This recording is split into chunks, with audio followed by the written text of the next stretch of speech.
Yes, guys, what's up? I don't have much time. I have to start thinking of cooking. Hey, how are you, Patrick? Yeah, but I decided to do this because I'm good, man. Because a lot of you guys are writing me in my Twitter DM saying, "Are you gonna do a reaction?" It's gonna be fast. It's gonna be like 10 minutes, not going more, 10, 15 minutes, and we're done. We don't really have much to say.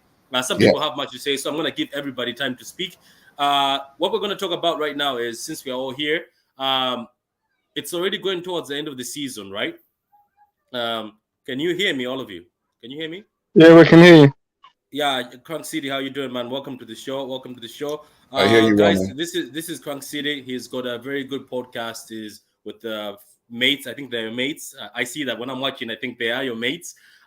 Just introduce yourself, man. Crunk City, introduce yourself to the people, and let them know who you are. Go ahead and where they can find you. We can't hear you. Yeah, we can't hear you.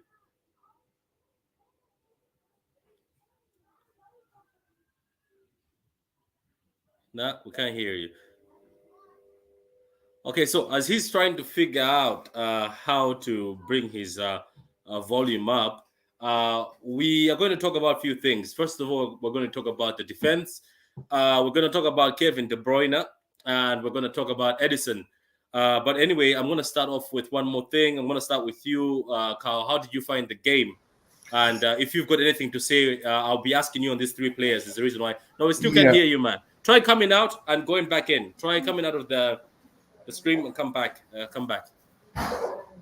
Yeah, for me, Patrick, I thought we showed character to come back from 2 goals down to tie 2-2 and almost 1-3-2 with no defense, essentially, and inverted wingers against a back five. So for me, I thought that it's a point gained, but when you look at the penalty miss, it's almost like 2 points lost in a way, but it could have been worse. I mean, it's still in our hands, right? And we have to just celebrate that, given where we are at this point in time. What did you think? Okay, let me just ask. So, Adam, what about yourself? What did you think of the game overall? Before I go into the players and ask you exactly why I have picked those players. What do you think of the game overall, Adam? It was great of us coming back, but some part of these games were frustrating. Like Grealish, first half he was awful, but second half he was great. But Mahrez, like seriously, he offered absolute garbage in this game. Nothing, not a single thing in this game. And when I clearly saw this, when I saw the lineup coming out, I said to myself, what Carl would say the same thing as well, inverted wingers. It does not work when you're coming up against a team who plays a low block and will play a 5 at the back where will force you into coming into the middle where they've got several men that could just take the ball off you. So that's what I'm saying. This game, he was clearly crying out for, as much as we give Sterling stick, Sterling could have used somewhat of his pace, to make some sort of room unfolded, because Mahrez didn't offer nothing in this game and should not even be starting in next game. Yeah, Patrick, I remember before we started the game, I told you I didn't like the lineup. I told you why I didn't like the lineup. And before you talk about Kevin De Bruyne, the reason why Kevin was not playing well was because of the inverted wingers, because he had to play a little deeper. When you look at the game against Wolves... I think Crank Seed is back. Are you able to hear me, guys? I hear you. We can hear you. We hear you loud and clear. Are you able to hear me? Yeah. Anybody? I hear you. Are you able to hear me? Yeah, we can hear you. We can hear you. We can hear you. Are you guys able to hear me at all? Yes. Yeah, we can hear you, Patrick. Oh, wow. Okay, cool. So it looks like nobody can hear me. Maybe the audience... Why nobody can hear? Can you hear me? Yeah. Patrick, we can hear you. I hear you. Okay, cool. So look, guys, as I'm talking, right?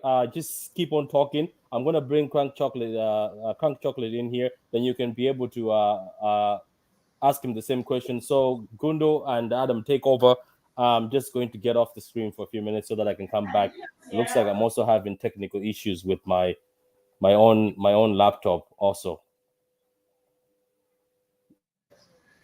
Yeah, as mentioned, Adam, when we did the line, can you hear me? Adam, can you hear me? Yeah, I can hear you, Carl. Okay. Go ahead. Yeah, as I mentioned, now I can definitely hear everybody. Okay, when we started the lineup, right, and everything has to be in context. I talked about the fact that I didn't like the lineup, and and I didn't like the lineup because we had inverted wingers against a low block. And I know exactly what happens. It causes a couple of things. Number one, we come into the inside, into traffic, which means don't create opportunities. Number two, it forces Kevin to play a little deeper. If you watch the game against Wolves, the reason why Kevin was phenomenal because Kevin played a 4-3-3 or 4-2-3-1. And Kevin had free reign because we played natural wingers, left on the left, right on the right, which stretches the field and creates pockets for the number 8 to go run into. Kevin and the like of them. When you play Mahrez and Grealish, you run into traffic against the back five. When you lose the ball there, right, you get counterattack. You know why Zinchenko was found out, right?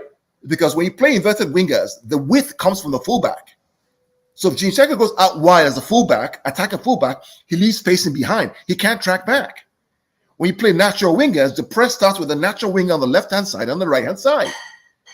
So what frustrates me is that I don't understand why Pep, I mean, he's better than I am by far, 1,000 million times, right?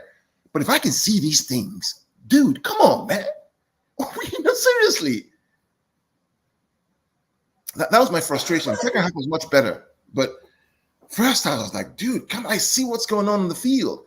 You're playing Mahrez and Grealish as inverted wingers, meaning Kevin has to drop deep, meaning that the overlap comes from the fullbacks, meaning there's spacing behind, and that's how he got punished. That's how he got punished. So, it's a point gained. Could have been 3 points, but it's in our hands, and we just have to celebrate the fact that West Ham are beating Chelsea, Liverpool, and taking points off us. So clearly they're a good side, and they're dangerous, so we have to celebrate the point. Yeah, they're good at home. So, Crunk Chocolate, do you finally have audio? Can you hear me? Yeah, we can hear you. You're low, but we can hear you. Your mic is low, but we can hear you. We can definitely hear you. Yeah, I don't know why I'm so low. I have all my stuff cranked up as much as I can, but I guess I'll just talk directly into the mic. No, it's cool. I put your volume up. Okay, cool. No, before you go, I still would you like to introduce yourself to the audience and then tell them where they can find you and everything? So I'm Crunk Chocolate, 1/5 of Shades of Blue podcast.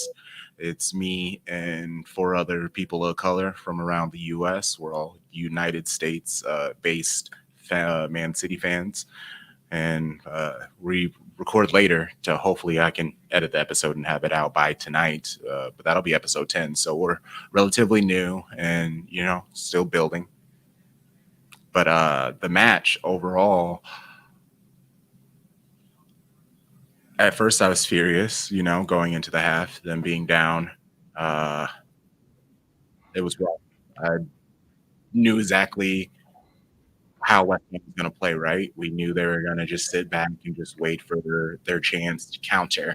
And good on West Ham for when they had their chances to counter, and the long balls that they put on, they were accurate. They weren't just like kicking it down the field to kick it down the field. The balls were always near Antonio or near Bowen, and Verna, he was shook the entire match. He was terrified of their speed instead of focusing on, maybe the next step. But what I will say is the strength that they had to fight back and doing it without Pep subbing anyone. Brilliant on them. I want to be positive, especially because that City still have the destiny in their hands, right? They still have the worst case, if Liverpool wins the game, they still have the 1 point lead and they have the goal difference. So just keep doing what they're doing, which is not losing, at least since this was a draw, and they're champs. Yeah, cool, man. You've got very good points. That the comeback was something that, like, to be honest with you, I'm gonna be honest. Let me not come here and ride on the train that I had positivity during the game. I'm gonna be honest. I gave up. I sat here, made a coffee, sat here, and said, you know what? Damn it, there you go. It's 2-0. But anyway, the boys have impressed me again. Let me just welcome Daniel. And before I go to Vator Games, me and Vator were on Football Terrence together. Or that's on Terry's channel. Hi, he says, hello, guys. Title still in our hands. That's Daniel. Daniel, how you doing? We miss you earlier on. YSK, say hello, guys. And Frank is giving you a shout out. That how you doing, man? Harley says, I should have took the penalty. No, you're the detective penalty, man. It happens, man. And you know what? Shit happens. Maris has been scoring our pens. It just happened. McLovin says, yes, guys. How you doing, man? McLovin, how you doing? So, guys, look, I'm going to go to you, Vetter, and I think you and me were already on Terry's stream, and obviously we had a lot of debates with the Liverpool fan who said goal difference doesn't matter anymore. And it took about 30 minutes just to put a bit of sense in this delusional Liverpool fans. No offense, he was a good guy, but he said goal difference doesn't matter. So, Vetter, how did you see the game, and how do you see us going forward after that? Because you must know we have Aston Villa. I think Aston Villa at home. So Aston Villa at home, yeah. I'm pretty sure all of you have read what Peppers just said. I don't know if Carl, you saw that, and Adam. He's he's told the boys that this is our game, and we will die on the peak on that day against Aston Villa. And he says, I'm sure our fans will die with us. So keeping that in mind, Vetter, how do you see things going forward, and how did you see this game? Yeah, I'll start with the game. It was frustrating from the jump. I think we were all nervous with the defensive line that was being played out there. We did our pre-show. Carl made mention of the inverted wingers and the challenge that we tend to have when we face teams that have deep blocks, and it tends to not be a very productive attack because we're pretty predictable when that lineup's out there. So we were all kind of nervous about it to begin with, but the defense is where we were. Let's try to minimize as many chances as possible because we don't have the usual bodies back there. And I felt like what West Ham did, just to mirror what CC mentioned earlier, they did exactly what we expected: deep block, organized, and the counter. And what Moyes did very well was he isolated Antonio on Fernandinho, because when that ball got exited out, it was Fernandinho that had to jostle with Antonio and decide, do I go in? Yeah. And it's exactly right. But the thing is, had they even switched it, let's say Antonio was to isolate Laporte. Laporte's got one bad knee already. So how many races backwards or how many jostles with Antonio could he really go throughout the game? So they had an excellent game plan in terms of how they were going to counter us. What I'd like to see was that we went a goal down. We kept patient. We kept aggressive. We didn't panic. We now went down 2 goals. Same thing, same mentality. We're gonna see this through. We're gonna look for our moments. And every player, like all 11, were playing well to get back into the game. Can I be critical of Ederson?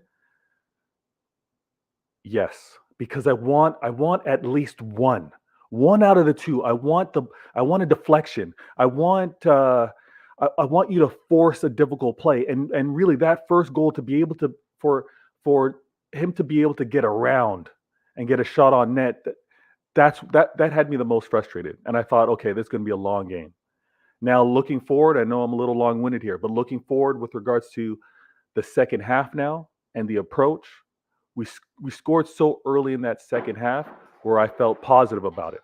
I felt like, turn that down, buddy, where I felt like, okay, we're in it. We're still going to look for our chances, and we're going to make this a game. And everybody's watching. We're watching as City fans. Liverpool's watching. Everyone was watching the game. So I like how they battled and responded. And to tell you, to be honest with you, and to say, did I expect a draw? I wanted them to play their hearts out for a draw. Did I expect a win? No. I thought get that penalty, we were lucky. We were lucky that Jesus was still created an opportunity for a penalty opportunity. I'll also say this. I believe the refs missed an earlier penalty call. And Patrick, we've done streams before. I'm not gonna blame refs. I'm not gonna say we got screwed. But in terms of looking back, that was a penalty that wasn't called against us. So all in all, guys battled for it. They won us that tie instead of losing us 3 points. And for the squad that we had to put out there from a defensive line, I will take it. I will take it. I will still criticize, but I will take that draw. I mean, the reality is, I mean, to your point, Vader, my frustration was because I kind of predicted this would happen, because I've seen so many City games. I've watched hundreds of hours, thousands of hours of our games. And when you see a certain lineup, you know exactly what's going to happen. So Patrick and I have this ongoing debate about inverted wingers. Inverted wingers cost us the Champions League final. You know that, right? It costs us the Champions League final. Inverted wingers cost us sometimes in games like this, where you have a low block. And it's just simple analysis, right?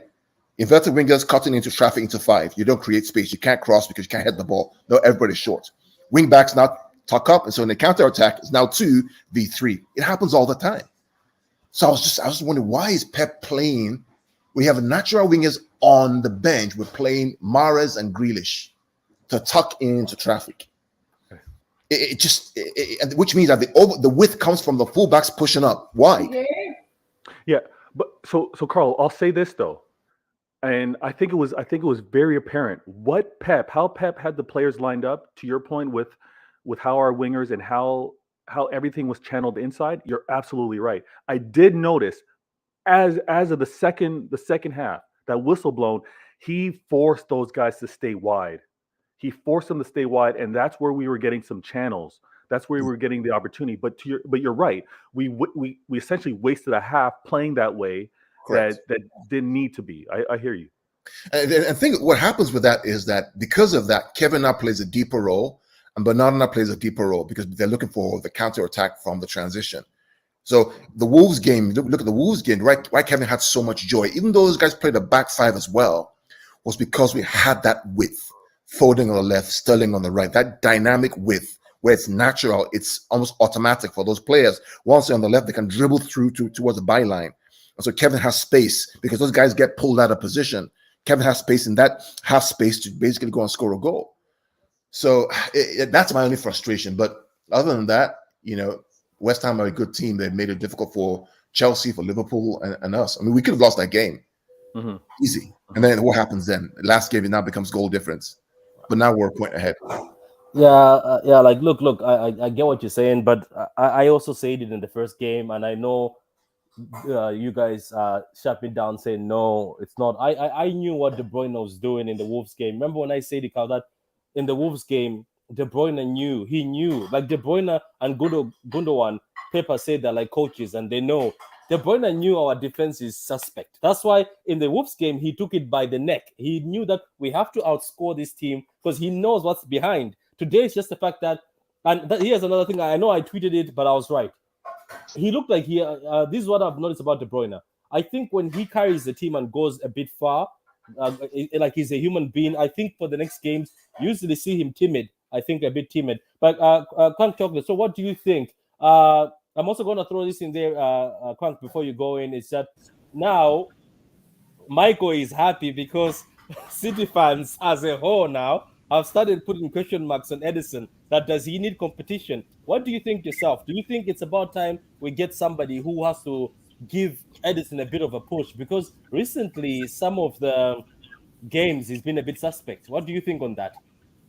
Yeah, in this match, I won't even focus on overall his shot stopping needs to get better. Obviously, he's a world-class ball distributor, and he is great at that. So maybe this summer, if he wants to just focus on more working with, I have like so many thoughts going in my head. I hope Haaland coming would be very helpful for Ederson, having an actual striker that Ederson can maybe like talk the mindset of a striker and maybe try to understand the feints and when a player puts one foot down, which way chances are the shots are going to go.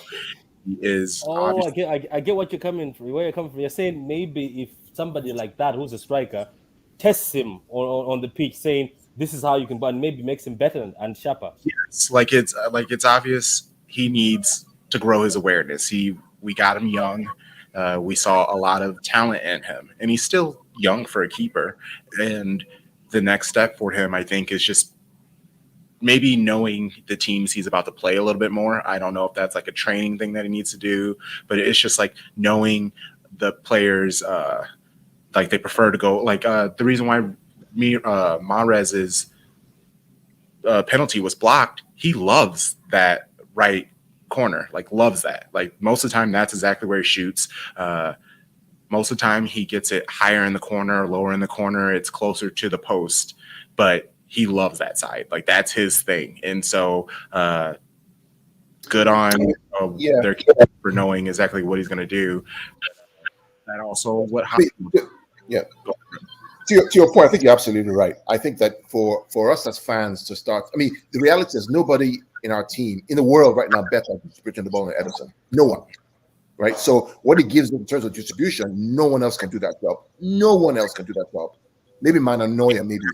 So the question is, how does he improve the other side of his game? Because all keepers have a good side and a bad side. Alisson's terrible at playing out to the left, right-hand side. Right? He gets trapped every single time. He's working on that. Good shot stopper, but his distribution is not as good as Ederson. So the question is, how do we get him to where he was before in 17-18, where he was one of the best shot stoppers and also one of the distributors of the ball? That's the question. So everybody's allowed, a season off. What he gives us with the ball on his feet, you can't replace him. You know the issue we have here. I have seen City fans. Some are calling for these two kids. Is it Trafford and Benzema? But do you know what the issue is? Those two kids are good, but do you know what the issue is? These kids are not willing to come to City and sit on the bench. That's the issue.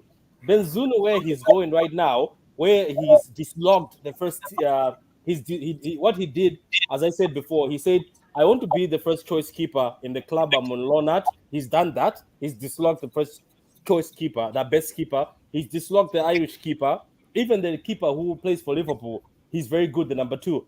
They still are giving it to Benzema. But guess what? This kid has said it already before they're calling him for preseason. He says, "I don't want to go and sit on a bench." That's what he said. So you guys are hyping him. He's not going to sit on the bench. Same way as yeah, go ahead.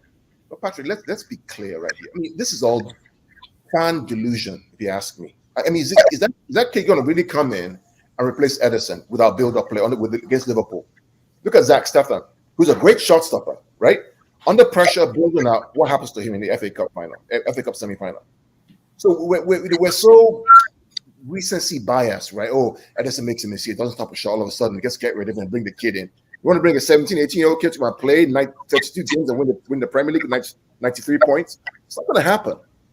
The issue, like Kronk said, he needs to improve that side of his game. Every player has a side of the game they need to improve. Haaland needs to improve the side of his game. Everybody has to improve. Yeah. To go back to what Kronk was saying. Oh, sorry for cutting you, Carl. Yeah, go ahead. Everton, Solomon London, red card. So this Everton side is crazy, man. Now they're down to 8 men. That's the red cards for Everton. Wow. The guy actually just came on now, London. Yeah, go ahead. Go ahead, Victor. Go ahead. I was just saying, going back to the point with regards to, Striker and Alvarez, Haaland and Alvarez coming in and what that may do to Ederson, right? There's reading situations in terms of like the attacking player and how close the ball is to their foot or the angles that are taken. I know it's easier in hindsight, but even watching that match, I'm like, why did he take that? Why did he rush out that way? Because man didn't even really have the control. All he was going to be able to do was to push it again. He wasn't prepared to shoot. So Ederson made that extremely easy for him and harder for himself. So I'm looking forward to when the strikers get there because I think there's going to be a spill effect. Like from a keeper standpoint, there's going to be more of a proper read with regards to that. I'm not sure, Vader. It's in his game. I remember the first time we signed Ederson in Houston, the game against United in Houston, right? No, I agree that's in his game. What I'm saying is I hope that with the striker coming in, that he's able to coach himself out of it because he goes down too quick. But I don't think he's going to be able to, bro. I'm serious. Okay. This is what he does. This is what he does. Even at Benfica, that's what he does. This is who he is. I remember the first game he played for us at Houston at the NRG Stadium when we were against United about 6 years ago. The first in preseason, the goal that I think Lukaku scored, he did the exact same thing. That's 6 years ago, and every day they're training up until now. So it's one of the things we just have to almost accept it that okay, this is who he is. Oh, so we have to just keep our away from him. No, but As he in, has to the get. defense has to keep the ball He well. has to coach it out, though. He has to coach it out because the same way, Carl, the same way you with the coaching mind is like, he does this. Players themselves in a one-on-one will play for it. So it's kind of like there's a point where you have to actually go against your nature and force a different action. So he's got to change it though. I'd also prefer what he did later in the game where he did rush out, but he stood his ground and made the shot go, I believe, over the net. Right. So he's got to adapt. He's got to adapt, and he does need. I agree. He does need competition because right now Stefan isn't it for him. Stefan is not threatening He knows. him in He any knows. way. He knows, doesn't he? Like he sits there. Like this is the thing. Like look, this is what I'm saying. That even if you're somebody older, but there's people out there. Like it's just that. Do you know what hurts me right now is this could have been the perfect time for Valverde. Remember? No, is it what's his name? Valverde. What's that keeper from Barcelona who was Which old? one for Barcelona? Yeah, I think it was Valverde or something like that. I'm saying if he was a good age right now, the time when he left, at least have him on the bench just to say, let me help out my mate here. But you always need competition because regardless in every keeper position, so you have to look at your shoulder and say somebody's out there. But Stefan and so Kronk, what do you want to say on this? Because you were let's talk about let's talk about our defense. We all know our defense. Sorry, Patrick. One thing. I just want to make note is Pep as a philosophy has competition every position, so it should be consistent at keeper. Yes, right. It should be consistent at keeper. I just wanted to put that out there. Yeah. So okay. So now let's also talk about this, and I'm gonna be honest before Crank Chocolate comes in. I'm gonna be honest to use some City fans. I remember we had an argument in the City group, and there was majority of us saying it's about time next season we have to stop the habit of having people who are plasters. What do I mean plasters? We have to stop having players who don't belong to that position. They're just there to do the job in an average or above average. I don't hate Zinchenko. I love him. He's done so well for us. But we had an argument telling people that it's about time to stop saying, but Ake can play there. No. It's about time to have a left back who's a left back. Cancelo is a backup left back and right back. He can play left back, yes. But even if we want a backup, let's get a left back who's natural. Patrick, you know what the funny part is? The last time that we had a natural left back was Kolarov. Yeah, can you imagine? That says a lot. The last time that we had a natural left back was Kolarov. I remember we had Mendy. Mendy's natural left back, man. But I'm not counting that guy after what he did, man. What are you gonna do? He's not alive. Yeah, but the reality is he's on the book. He was on the books, right? So there was no need to get another left back. Yeah, but you get what I'm trying to say. Like, I think we also agree on that. It's about time to stop Mendy, putting plasters, because we're a big team. We are a big team. We have to be like. Do you see what Madrid just did during this same time when people were talking about Champions League semifinals? They quietly went to Shakhtar and got their left back, the Brazilian one. I just got him. He's there. He's a right back or left back, but they got him. He plays both sides. They got him, and he's going to join them. He's going to join them very soon. That's what big teams do. So, what do you think? Do you think it's about time now where I think Pep, I know there's been rumors about looking for left back. It's about time we actually have a natural left back. It's about time that we actually have players playing where they're supposed to play, even though we know that Pep loves midfielders. Yeah. I brought up a month ago on the pod of how many players do we need on top of Haaland and Alvarez. And I said we need to bring at least 5 or 6 more people in. And that is even with possibly Sterling and Jesus leaving, we need to replace them too. Where we need to have an overabundance. Like, I understand everyone keeps saying the academy kids, we will put those in if we are up 3 or 4 at the end of the game.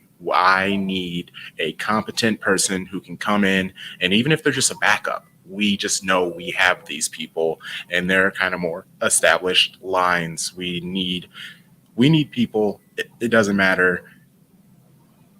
Pep needs to be better to rest, and in order for him to do that, he needs proper players on his team. Like, I know he loves the 13, 14, 15 players, but there's still 7 slots open that he could put people.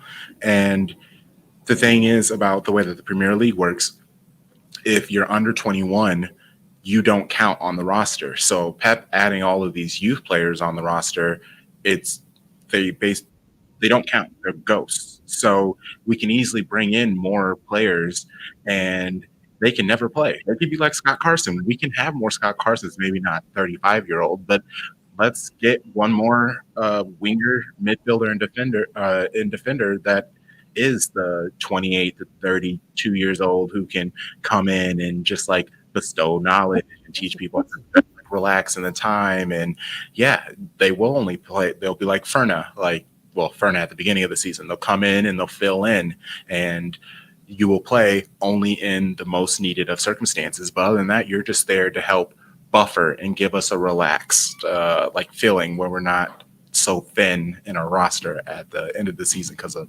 injuries and overplaying players.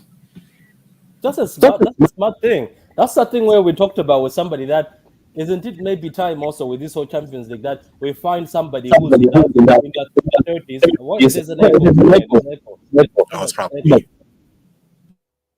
Yeah, cool. Yeah, I was. What he just said is what we were talking with somebody. I was like, what if we start finding like these experienced like Champions League winners, right? Who are like in their 30s or 31. Somebody who just comes in and fill in. That's a good idea. I think that would be great. That would be great. But what do you think, Carl? Sometimes, don't you think that sometimes even just an average left back, let's say just an average left back who's willing to say, I'm going to take my time, sit here. Like Tsimikas, Tsimikas, what's his name? Tsimikas, who's just sitting there at City, at Liverpool, but he comes in when Robertson needs rest. I think that's something we're missing. If you look at our squad, people say this, your squad is enough. No, but I want to gets injured right now. What do we do? I don't 100% agree with that, Patrick. I mean, Tsimikas will never get in our team. Never. No. You don't get my. Did you just hear my words? What I just said. I said somebody average who is willing to sit there in case to just come in and feel. But Zinchenko is sitting there now. That's it. Let me explain. Yeah. Patrick, at the beginning of the season, Mendy was supposed to be the left back, right? Mendy was supposed to be the left back. It's fact, right? With what's happened right now, Mendy's out of the equation. Ake can play left back. We have Stones, Diaz, Laporte, Ake, Mendy. What we're supposed to have, and then Walker. That's 6, right? Anybody else is just carrying them and paying wages, which you can spend somewhere else. So you can't do that. You just can't. Yeah, you can't do that. You can't legislate for having 4 injuries at defensive positions. It doesn't happen. Yeah, but do you think we should move away from this habit of saying, just because Ake can play left back, why don't we get an actual left back? No, we can't. You see, the Guardiola system is a system of positional play, which means that you have the ability to flex. Fabian Delph, 17-18 season, what was he? Midfield playing left back, one of the best. I think we need a permanent one. I think so. Who's better than Cancelo right now in the world, left back? Yeah, but don't you think somebody else who can come in and be left back? Because okay, let me Cancelo right now. Okay, let me throw this at you, right? We had Walker injured, and then we had Cancelo left with these so-called Zinchenko's and Ake.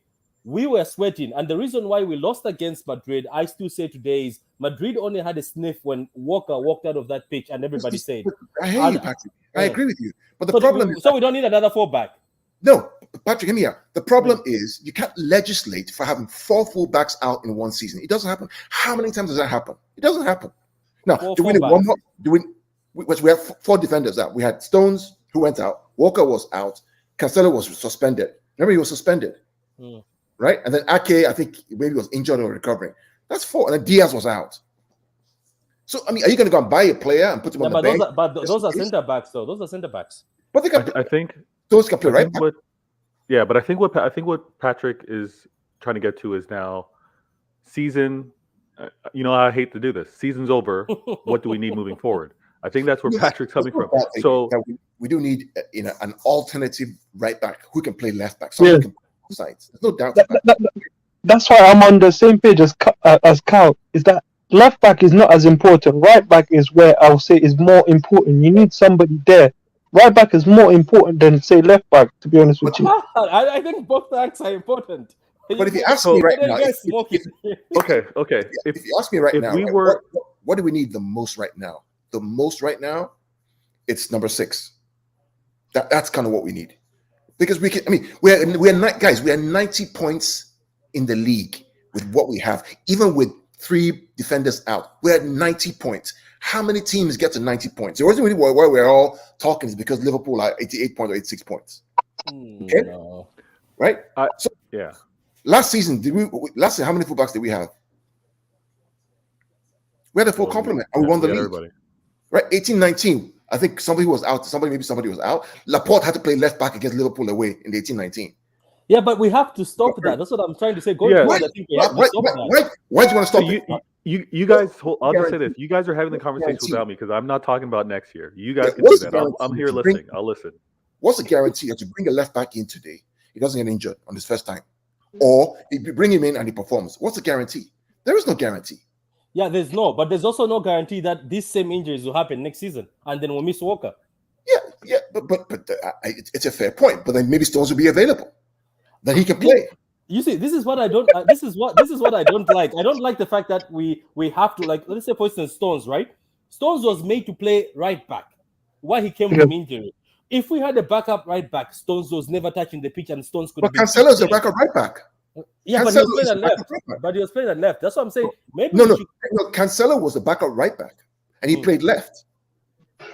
Okay, can I ask something? Since we're on this topic, right? If Mendy was available and didn't do his rubbish, right? Mendy would play left back. Oh, he's not bringing number 22.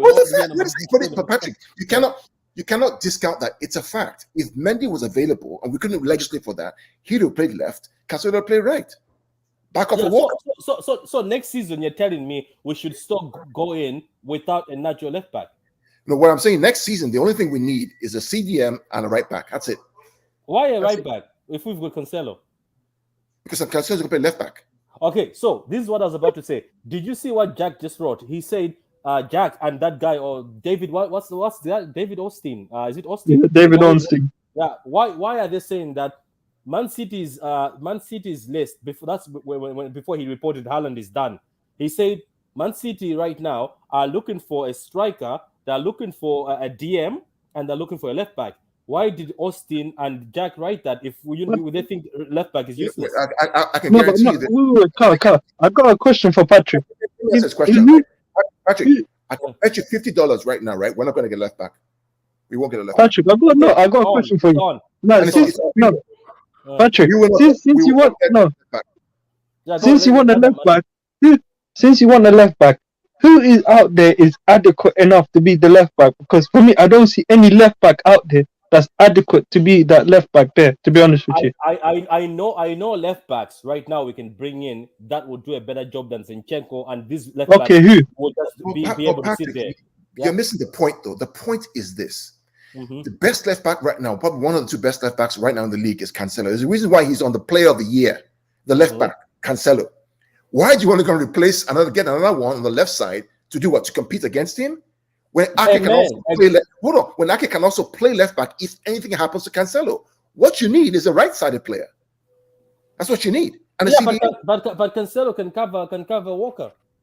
Cancelo actually better on the left than he's on the right. I think this argument goes on both sides because Cancelo is a 2-trick pony. He can go left, he can go right. But what I'm trying to say is, guys, I think it's about time. And I remember we shoot some kid, we called him a FIFA merchant. Some kid said something and we all attacked him as a gang. He said, guys, I've been a City fan and I live in Man City. I've been with City for so long. Isn't it time right now we stop accepting things like, oh, okay, Fernandinho, who's 36, has to be our backup DM. He's like, he said it and people shoot. No, calm down first. Let me make the point. He said it at the beginning of the season. He said, we can't go into this season with just Rodri. Why are we going with somebody who's 10 and 37? He said it. Now, what I have seen on Twitter now is after the Southampton game and all the games, people are calling him Odd Man Fernandinho. Everybody's openly saying, oh, Odd Man Fernandinho. Last year when Fernandinho did well, people were twerking for Fernandinho and saying, yeah, you go Fernandinho. But this kid, even though we went against him, why, Patrick, this is why we never take Twitter seriously, number one. Okay? Never take it. But the people on Twitter,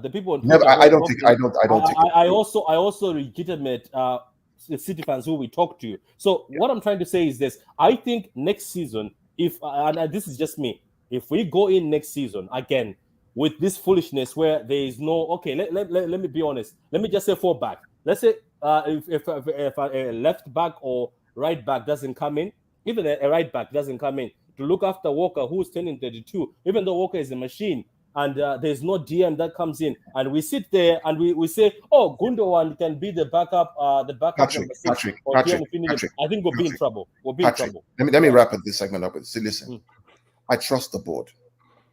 I trust Guardiola. They know exactly what they're doing. They know exactly what they're doing. What we fans have to do is stop this reactionary behavior by criticizing everything after a game. We're 90 points. We have the title in our hands. Okay, champions didn't happen, but trust these guys to do the right thing. Trust them to do the right thing. Can I say something to you? This is not reactionary. You know why this is not reactionary? Why do you want Frank de Jong before today's game? Why? Because Fernandinho is going to leave. Oh, exactly. This is the reason why I'm saying. Nobody's debating that, though. Nobody's debating. But are we not?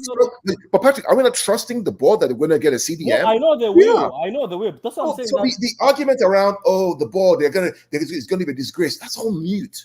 No, nobody said that. Did anybody say the board is going to be a disgrace here? Hands up. No, nobody did. Because what we have to do. You see, Carl. This is what I'm trying to tell you, that I am not doing reactionary. I have said left back. I'm sorry. People who love Zinchenko, I'm sorry. No, I'm sorry. He has to go.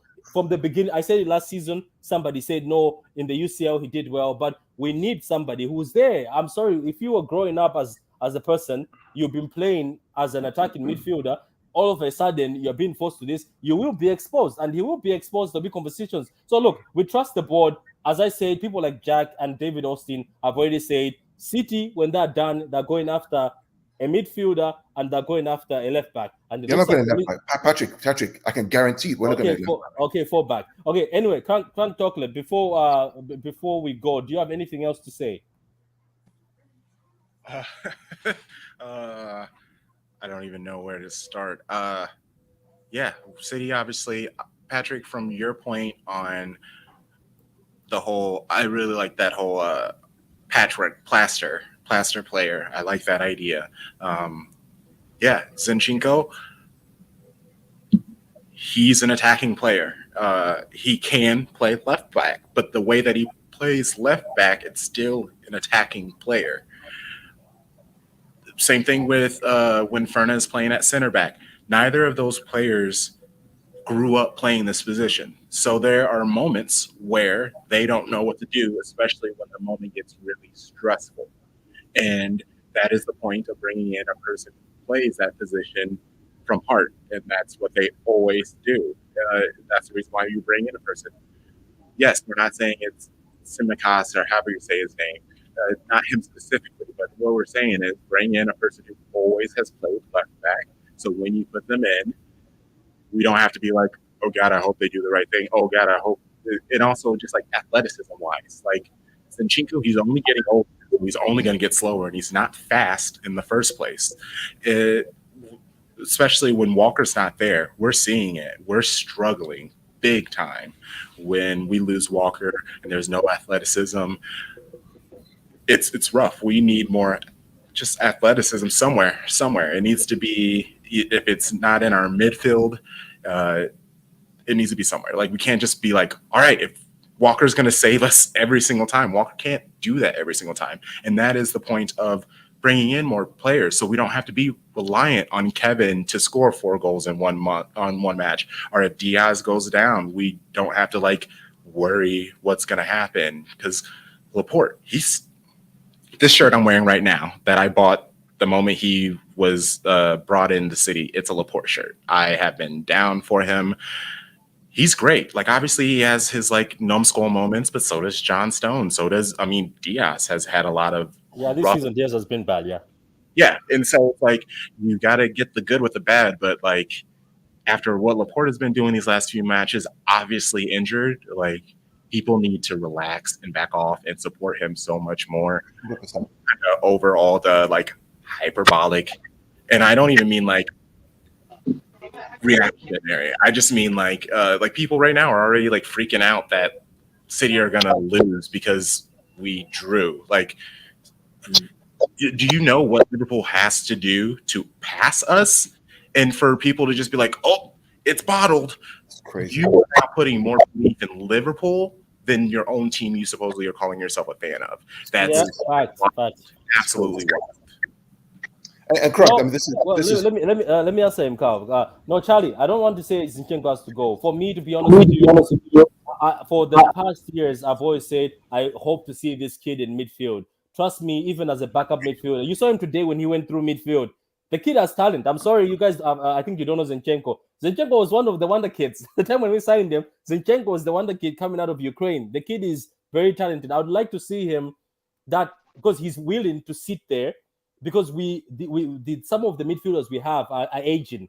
Gundogan is going 32 this year. De Bruyne is going 31 in the next season. Gundogan next season is also 32. Zinchenko would be great to just come in also sometimes and just do his midfield way. All I'm asking for was a 4-back. And you're right. Crank Chocolate has just said it. No. Let me ask this to the people who are saying right back. So where are you going to find a better right back than Walker? Let me throw it back at you because you said, where am I going to find a better left back than Cancelo? Where are you going to find a better right back than Walker right now in the world? I mean, it's up to, again, I trust the board to make the right decision. I'm not going to worry myself about that. I mean, I'm a fan, right? I mean, look, when Guardiola was at Bayern Munich, he converted Philipp Lahm to some kind of dynamic right back center midfield. He does this with players. He was amazing. He does this with players. You know, Xavi used to play number 6, now became number 8. Right? He does this with it. What's other Marcelino? What's his name? That Argentina. Right. So I mean, you know, where I say we are reactionary is because somehow we dropped 2 points against West Ham. West Ham beat Chelsea and Liverpool, by the way, right? Earlier in the season, right? And if not for the penalty that Mahrez misses, we're winning that game 3 points.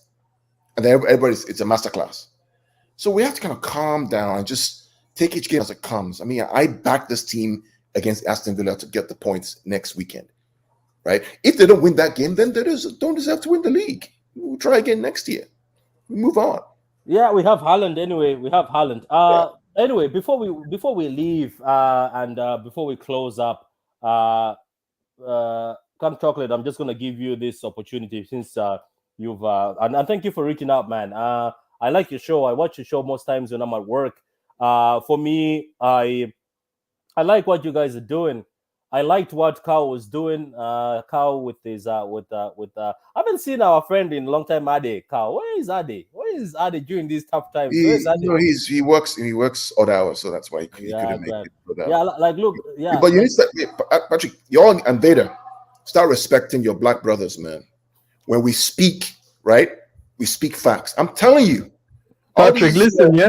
Listen. All these other people that you guys are going to listen to, when we talk facts, we talk about, inverted wingers. We talk about Haaland. We talk about Frankie de Jong. Start listening to your black brothers, man. I'm telling you, brother. Carl, let me tell you something, Carl. You've known me for these months. As much as you might always be passionate and hyper, I also give it to you with banter, and I'll never just give you something, especially with that thing with the sun. Please don't come with that sun. Don't come with the sun. So Veta game. Let's just be honest. So we've got a Manchester group. We've got a Manchester group on WhatsApp. Carl brought with a story, which the first source he came with was a weak source. The second source he came with was strong. Third source was strong. He came with Sun UK. You know the Sun. The Sun is a newspaper in this country that you don't hold value in you. Mm-hmm. So he came with that, but he backed himself with a video, which is great, which is a reliable source. But he came with a weak source, which was Sun. So I told him, I'm not going to listen to you with the Sun. Right. But when he came back, I was like, look, okay, now he's talking. But I continued bantering because I knew he had good evidence now to get at me. So look, man, I listen at you. I know that people laughed at us with the Haaland situation, but here we are. But anyway, I was about to say, Count Chocolate, I've been watching your content. I've been watching Vader's content. As Carl always says, brothers have to look out for each other. That's how life it is. I'm sorry, I'm not trying to say that we don't watch other people's podcasts. We do, but we know what you mean. You know what I mean? But I just want to hear your opinion before we close this up, right?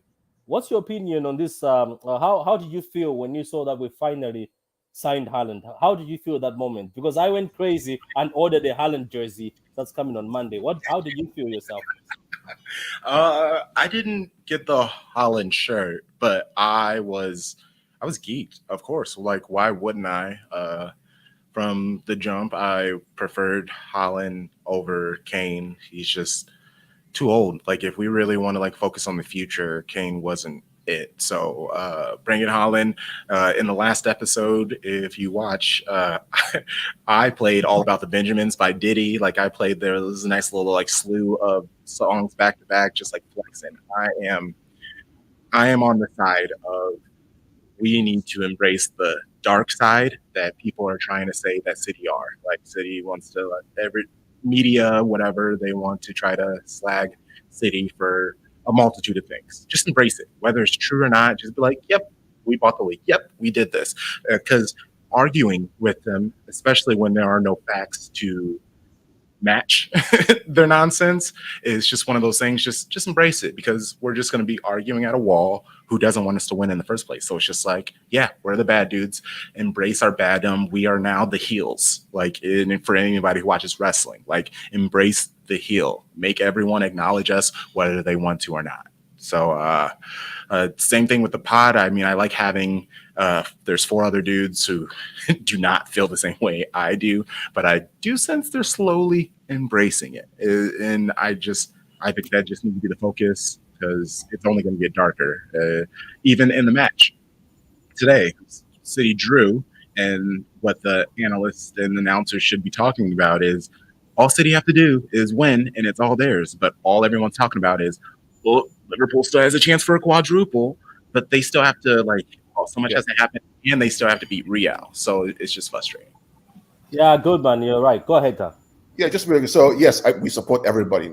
We're not colorblind, black, white, whatever. We're just saying that, there's a reason why sometimes when we talk about, I mean, for example, Patrick and I talked about Haaland deal since last October, and we got laughed at, we got ridiculed, we got abused. I literally got abused for saying that we feel Haaland's going to come, and here's the reason why. We did a full analysis, numbers, money, everything, and why Haaland should come.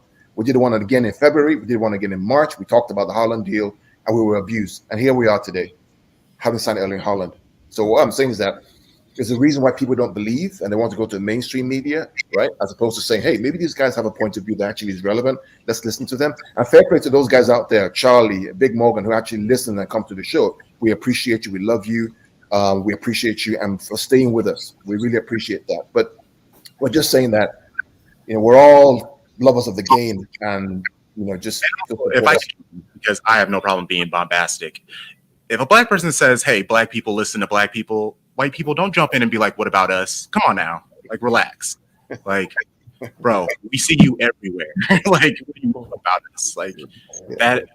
So I'm gonna stop now before I go on a big rant and I anger that dude. Like, I know. Like, look, like we have a love for everybody, but trust me, when I think people don't get it when you say support other brothers. I think they don't get it, because if you look way before most of the podcasts, majority of them, there was not a lot of brothers in the podcast. There was like, let's say Man City. How many Man City podcasts were being run by brothers? It's the first time. And right now, as I'm looking here, I didn't know all the Man City podcast brothers. I know Crank Chocolate. I know Better Games. I know Carl. So we're right here on this as we speak. So you get my point. So this is what we're trying to say. Like, don't get offended with it. We were just trying to say, sometimes we brothers are supporting each other because there's not many of us out there doing this. But anyway, on that note, if nobody has anything to say, I'm just going to say, guys, look, let's just look forward to the next game. Enjoy yourself. Make sure you subscribe to Vader Games. You subscribe. I'm going to, since you're the guest, I'm going to give you this again. Go ahead, sell yourself. Shades of Blue podcast. We are on YouTube. The @ is right there by my name. If you just follow us on Twitter, our pinned tweet has all of our links. We're on YouTube. We are on Spotify, Google, Twitch, all kinds of things. We're here there's 5 of us, so you don't have to always agree with me. There will be 4 other dudes that you can agree with. That is the brilliant thing about the podcast. Also, just giving light to other perspectives. That's the reason why it's called Shades of Blue, because Man City fans, we come in all different shades of color, and there's so many different shades of blue. So it's just entendres. I'm a big fan of, like, waxing lyrical, or at least I think I am. So follow us, follow back, and all love to everyone. And thanks again for having me on, Patrick. No, I appreciate that. Appreciate that. Even better, since even though you've been here for so long, we're still going to give you a solo. Go ahead, tell your people about your Why Always Me show. You know. Yes. First things first. My peoples come first, so please continue to support everyone on this channel. Check the description. You know where to find them. Click that link. But I do my part. I try to do 2 shows if I can, and it's the Why Always Me. I give my perspective. I'm out here in Toronto. Obviously, how I see the game, how I'm involved in it is very different than some of the home-based fans as well as some international fans. So tune in, get my viewpoint. And then I've been messing around with another show, Home and Away, where I try to get the home perspective and I share my away perspective with a guest at times. And definitely I'm looking to get a show because I want to be the host. I want to be the host and ask Patrick and Carl questions because there's some gems that I know they have that I need to get out of them. So look forward to future shows and support your boy. Glad. I'm glad. Yeah. So guys, thank you very much. And Adam and Carl, don't get excited. Don't think I'm going to put you on a solo screen. you guys have been here for so long. No, I appreciate it, guys. I appreciate the love. Subscribe and support the channel, guys. Let's get to 1K so that I can stop working and just start doing podcasts for the rest of my life. Go ahead, Carl. We need to talk about Matheus Nunes or Frankie de Jong very soon. Oh, we will. Oh, we will do this on. We'll do this on Football and Chill, guys. I saw some of you guys DM me topics you want to hear. As I said, when we are doing the show Football and Chill, it's a new show, Crown Chocolate. We're just doing a show. We're on episode 1. It'll be episode 2. When we're doing Football and Chill, it doesn't matter what sort of football fan you are. You're a Man United fan, City fan, Liverpool fan. Give us something to talk about. We'll talk about everything because I think in the next episode we're also going to talk about the loan players out there who have potential. But we'll talk about Frankie de Jong and we'll talk about Nunes because Nunes seems to be the guy that everybody's after. I don't know if we're going to go after that Enzo kid who's at I saw a rumor that after the season ends, that apparently we'll end up signing him then after the end of their season. Nunes or Enzo. No, Enzo Fernandez or whatever his name is. If I'm Carl will correct me. It might be a CFG signing. That might be a CFG signing. It's probably a CFG signing because at NYCFC, this guy Tata Cassiano is probably going to go to River and then he's going to swap. That's what. Because that was just about to say that's the player that they wanted River plate, so we could probably do like a swap deal. Okay, cool. So, guys, on that note, I'd like to say thank you, Charlie. Thank you, Daniel. Thank you, John. Thank you, Big Morgan. Ali, thank you. I see you. YSK, thank you. McLavin, as always, a new fan, new subscriber. I see you, McLavin. And everybody who was watching on Twitter. Just before I go, look, guys, I repeat this again. You robbers on Twitter, you keep watching. 700 of you. You watch 700 views. Yet you don't comment. I swear to God, next stream, no more Twitter. Stop robbing. Stop robbing my stream. Anyway, on that note, guys, see you, man. Peace.